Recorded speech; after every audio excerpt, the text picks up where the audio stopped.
Hi friends, welcome to our spoken English class. In this class நம்ம பார்க்க போற topic Gen Z slang. அதாவது Gen Z use பண்ணக்கூடிய words.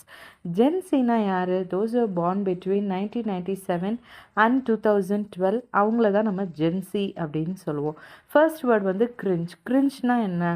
ஒரு மாதிரி முகம் சுளிக்க வைக்கிற மாதிரி அல்லது வந்து கில்ட்டியாக ஃபீல் பண்ண வைக்கிற மாதிரி பேசுறது வந்து cringeன்னு சொல்லுவோம். வைப்ன்றது ஒரு பிளேஸ் அல்லது ஒரு சிச்சுவேஷன் அல்லது ஒரு பர்சனுடைய மூட் அல்லது ஃபீலிங், அதை வந்து வைப் அப்படின்னு சொல்லுவோம்.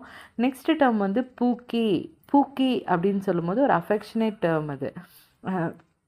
டியர், டார்லிங், பேபி, ஹனின்லாம் கூப்பிடுவோம்ல, அது மாதிரி பூக்கி அப்படின்னு கூப்பிடுறது. ஃப்ளெக்ஸ். ஃப்ளெக்ஸுன்றது வந்து பிராகிங்னா என்னது? தற்பெருமை பேசிக்கிறது பிராகிங் சொல்லுவோம். நெக்ஸ்ட்டு வந்து ரிஸ்னால் வந்து சாமா அல்லது ஒரு கரிஸ்மாவோட கவர்ந்து இழுக்கக்கூடிய தன்மையோடு இருப்பாங்கள்ல, அவங்கள வந்து ரிஸ் அப்படின்னு சொல்லுவோம். அடுத்தது வந்து கோட். உங்களுக்கு எல்லாத்துக்கும் தெரிஞ்சதாக இருக்கும்னு நினைக்கிறேன். The greatest of all time, அதை தான் வந்து நம்ம கோட் அப்படின்னு சொல்லுவோம். நெக்ஸ்ட் வேர்டு வந்து கோஸ்ட். கோஸ்ட்னால் என்ன? ஒருத்தவங்க இன்னொருத்தவங்கள சடனாக இக்னோர் பண்ணுறாங்க. Without any warning, without any reason வந்து சடனாக இக்னோர் பண்ணுறவங்கள வந்து கோஸ்ட் அப்படின்னு சொல்லுவோம். தேங்க்ஸ் ஃபார் வாட்சிங் இந்த வீடியோ. இந்த வீடியோ உங்களுக்கு பிடிச்சிருந்ததுன்னா நம்ம வீடியோவை லைக் பண்ணுங்கள், ஷேர் பண்ணுங்கள், நம்முடைய சேனலையும் சப்ஸ்கிரைப் பண்ணுங்கள். நம்முடைய கிளாஸில் நீங்கள் ஜாயின் பண்ணணும்னு விரும்புனீங்கன்னா கீழே கொடுத்துருக்க நம்பருக்கு வாட்ஸ்அப் பண்ணுங்கள், நான் உங்களுக்கு டீட்டெயில்ஸ் சென்ட் பண்ணுறேன்.